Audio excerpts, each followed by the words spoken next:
Hey, so I recently finished my first 50 hours of Dreaming Spanish, which means I'm now level 2. And I've decided to do a bit of a review, but it's going to be pretty unstructured because I haven't planned it very much in advance, and also I don't really like editing, so I'm going to just record it and hope for the best. So yeah, I've recently finished 50 hours of Dreaming Spanish, and just to note as well, this video is just kind of going to talk about my experience of using it, and it's not sponsored, I haven't got any links or anything, it's just my opinion. So I actually ended up on the platform partly because someone linked me to the fact that Dreaming French was going to launch at some point, because I'm also learning French.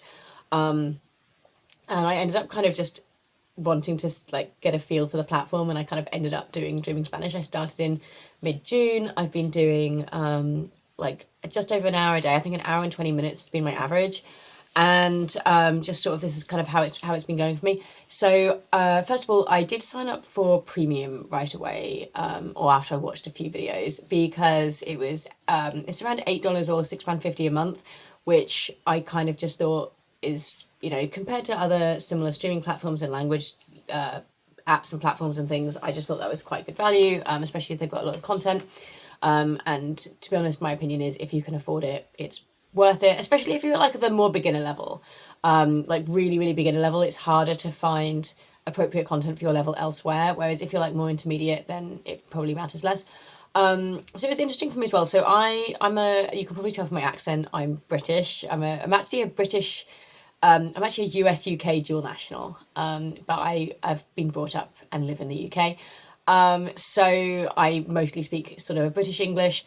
I haven't got a second language, at least not to fluency. I have been learning French on and off over the years. My French, I don't know, you know what my level is, but maybe strong beginner. I don't think I'm intermediate in French. But you know, somewhere in the A2 if you're doing CEFR, I think. Spanish I've never learned before. It wasn't offered in my school. It isn't a language I've ever tried to do a course in or consciously learn in any way. I have travelled to Spain a number of times, as mostly as a kid, where I didn't really make any attempts to speak Spanish. People either spoke in English to me or they spoke to my parents. So I didn't really learn anything. I did go on a trip. My most recent trip to a Spanish speaking place would have been Spain in 2010-ish, so like 15 years ago, and I went when I was at university with a group of students for, unfortunately, one of those awful holidays where the local people understandably hate us because we're just a bunch of drunk British teenagers, I guess.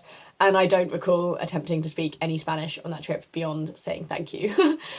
Which is pretty much my level when I started doing Spanish, is I knew how to say please, thank you, hello, and some of the numbers between 1 and 5. I don't think I could even definitely count to 5.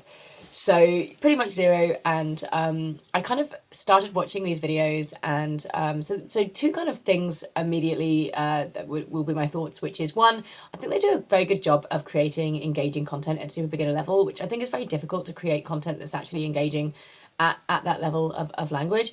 Like, to be honest, they're not like the most interesting things in the world, but not because they don't do a good job, just because like it's hard to create content for that level of beginner that's actually interesting. And I think they do a good job of that in general. And the other thing is, I was kind of having a crisis around 10 hours, basically. And up to that point, I was watching and I was kind of knowing, I guess, that I'd read things saying you should understand 80% of what you're listening to for it to be comprehensible input, for you to be gaining from it. And I was like, well, I'm not understanding 80%. I'm not even understanding 20%. I'm understanding 0% of what I'm watching here. So I was kind of just sort of watching it and hoping for the best, and I was like, I'm sure it'll get easier. And after 10 hours, which seems like a really tiny amount, like even in retrospect at 50 hours, but also just in the grand scheme of things, I know 10 hours is nothing. But when you're 0 to 10 hours, I kind of felt like, why have I not learned a single thing? Like, I was like, I just don't think I have learned any words at all. So I was watching these videos like 10 hours in, and I was like, kind of like, I still don't understand a single thing that's going on. Like, how can I be improving? Because I haven't improved at all. So like, will the next 10 hours just be the same? Like, I don't know. So I kind of just kept going, and that kind of did ease off, because by the time I got to like 20 hours, I'd sort of realized that you can sort the super beginner videos from in easiness, at which point it actually displays an easiness rating. So I actually started watching them in easiness order, and that definitely helped a lot. And by the time I got to like halfway through level 1, I was no longer having a major crisis about it, because I actually was starting to recognize some words that were coming up over and over again. There was definitely like, there definitely seemed to be like almost like a language set almost of things that they have that recur, like words that recur a lot, like the word for house, the word for school, the word for carrots seems to come up a lot, the word for city, all of the colours, a lot of the especially single digit numbers come up a lot. So I kind of just decided, actually, I'm going to watch every single super beginner video like before I move on to beginner. There's about 42 hours worth of super beginner videos, so I decided to just like go through them in order of easiness, occasionally watching a series in order if it seemed like it made sense to watch the series in order.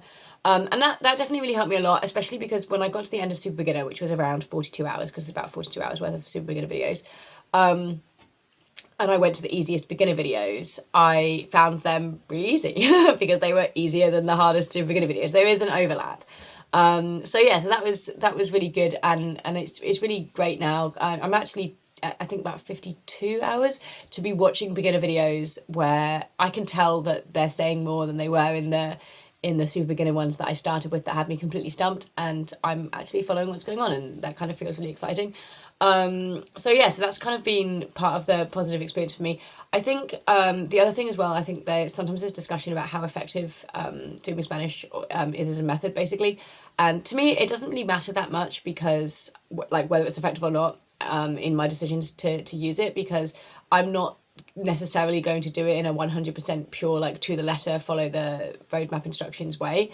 So if I think that something else will help me, then I guess I'll just do it. So far, all I've done is watch Dreaming Spanish, but going forwards, like one of the main things that I'll probably stray from the roadmap instructions is how early you speak, because I think it's something like 600 hours that they don't recommend speaking before, and I basically want to speak sooner than that, like for tourist reasons, like, and for other reasons, like there's just, you know, basically because I'm only doing an hour a day and I don't really have the mental capacity or physical time or whatever, the combined situation to allow me to be able to do more than that in my life and with my available mental energy. So it would take me like a few years if I maintain that to get to that point. And it's like, no, I want to have a go at speaking before having been spending years on this.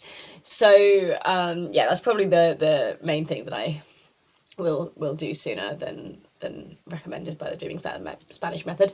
But I definitely feel like I would be interested to keep going with this as at least a primary method, even if it's not like the only thing I'm doing. It's been really interesting to compare it to how I'm learning French, which has been very dotty on and off over the years. Like I've had gaps that have been years long, and then I've kind of done a course and then not done my homework while doing that course and then ignored it again for a few years. I don't know. I'm taking classes at the moment which are going quite well.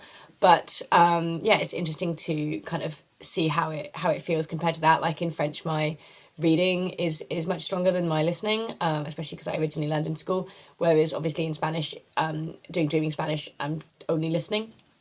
So yeah, that's kind of how it's going for me so far. Like I have felt quite positive about it, especially in the last kind of 5 to 10 hours or so, and in the most recent videos I've watched, they felt really good. I do have a couple like favorite guides, which are, apologies for probably saying the names in a very English way, but Andrea and Agustina, I really like their videos. Andrea is like super expressive, she's really funny, she's really silly, and it makes me like enjoy watching her videos. And I just really like the topics Agustina does. I think that she is quite clever at creating videos that are very engaging at such a beginner level. And then the other one actually that I like is, he's hardly got any videos at super beginner level, but Andreas, I really like his videos. They're very funny. So I think it'll be good when I get into more videos that he's actually done, because he doesn't have much at super beginner level. But yeah, I don't really have a major conclusion. I just kind of wanted to talk about how it's been for me so far. I've been enjoying it. I think one of the things as well is it feels easier for me to do. Like it feels very accessible to me. Like it's easier for me to engage in than other forms of more, I guess, concentrated learning, where you like yeah, it is. I mean, I guess some people could say it's like a lazy method.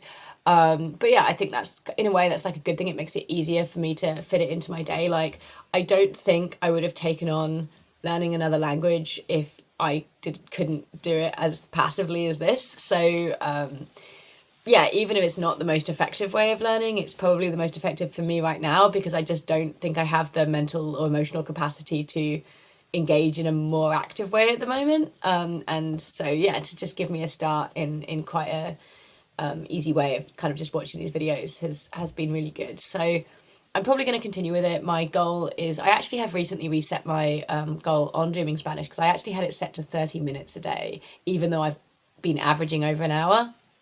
But I've actually just upped it to an hour a day, because I'm like, no, I actually think I would like to try and do an hour a day. I'm mostly doing it as around 20 minutes in the morning when I first wake up. Like, instead of doom scrolling, I just watch 20 minutes of Dreaming Spanish. And then again in the evening, I watch sort of between 30 and 40 minutes, or maybe 50 minutes, I guess. And to be honest, a lot of the time it's just like times when I probably would have just been scrolling on my phone, or, you know, doing something that I didn't need to be doing, and now I'm just watching Dreaming Spanish instead. So that's been really good. So yeah, I don't really have a strong conclusion, but yeah, my conclusion is it's been overwhelmingly going well, and I'm hoping to one day be able to speak Spanish. I'm also hoping to one day be able to speak French, so come on, Dreaming French. I'm hoping for that to launch soon, because I'm hoping that's going to really help my French. But I have started also tracking some comprehensible input for French to kind of boost my French learning as well. So anyway, if I do another update, I'll see you there. I don't know how this is going to go, but I am planning to continue Dreaming Spanish, whether or not I update about it. So goodbye.